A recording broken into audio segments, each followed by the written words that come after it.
In this problem, it is said that a single six-sided die is rolled, and we need to find the probability of rolling an even number or a number less than 4.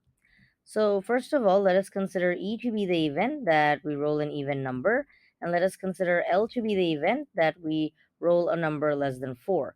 Then what we have been asked to determine is the probability of E or L. Now to find this, we will use the addition law of probability, according to which this is equal to P of E plus P of L minus P of E and L. So consider P of E. This is the number of favorable outcomes divided by the total number of outcomes. Now the total number of outcomes will be 6 because when we roll a six-sided die, there are 6 possible outcomes, 1, 2, 3, 4, 5, and 6. And the number of favorable outcomes will be the number of even numbers.